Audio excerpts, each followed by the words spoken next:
Fem un petit exercici de memòria col·lectiva. Als anys 80, l'Estat tenia una estructura política relativament continguda, més o menys uns 4.000 polítics.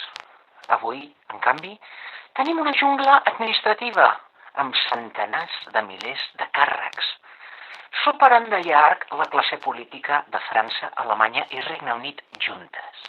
Us podeu imaginar? Càrrecs, assessors, organismes, consells, taules, subtaules i subtaules de les subtaules. Diuen que som més eficients. Curiós, perquè el que sí que ha crescut sense crisi és aquest nombre de polítics i assessors, i amb ells els privilegis. Més sous, més dietes, més cotxes oficials, més hotels de 5 estrelles, més viatges institucionals, tot molt institucional, tot molt necessari, esclar. Mentrestant, nosaltres mirem el preu del supermercat i ens preguntem en quin moment el pollastre va decidir convertir-se en luxe. Ens diuen que cal estrenyar-nos el cinturó, però sempre és el nostre. Ells brinden amb vi pagat amb el nostre salari, mentre nosaltres fem càlculs per arribar a final de mes. Mentrestant, ells acumulen cases oficials per necessitat del càrrec, i nosaltres treballem fins als 70 per veure si, amb sort, ens queda una pensió decent. Ells, amb 7 anys de càrrec, tenen la vida resolta. A nosaltres ens van dir que l'esforç tenia recompensa. No van mentir del tot. Només van oblidar dir per aquí.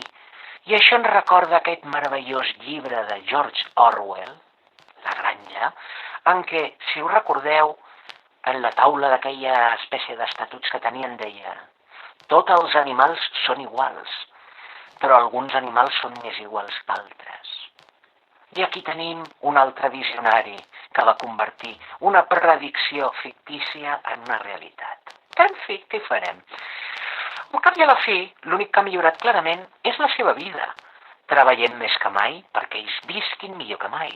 Ens van prometre un futur millor i el que van fer va ser assegurar-se el seu. I ara parlem del cas català, perquè aquí ens agrada pensar que som diferents. I mireu-ho bé, Rodalies no ha patat perquè sí. No és mala sort, no és casualitat. La sanitat i l'educació no estan com estan. Són dècades de taules, informes, comissions i cap decisió real. Taules per la crisi, taules per la postcrisi, taules preventives per la propera crisi. Sempre taules, sempre assessors. Mentrestant, els trens falles, la sanitat col·lapsada, els impostos pugen i les solucions que arriben són guinguetes imposades. Mirem ara el porta a porta del que està passant a bona part de Catalunya, concretament al Pallars Jussà. Canvis constants, més burocràcia, més control, sense estudis reals, només en coses que els interessen. I sobretot, sense consultar el poble. I tot i així, tot més car, amb menys servei. I de cop, més assessors, però cada cop menys resultats. Ens diuen que és pel nostre bé, que és modern, que és necessari. I curiosament, el que mai falta és pressupost per a ells. Ens demanen paciència, ens demanen comprensió, ens demanen silenci. Perquè així funciona el pacte no escrit. Paga i calla.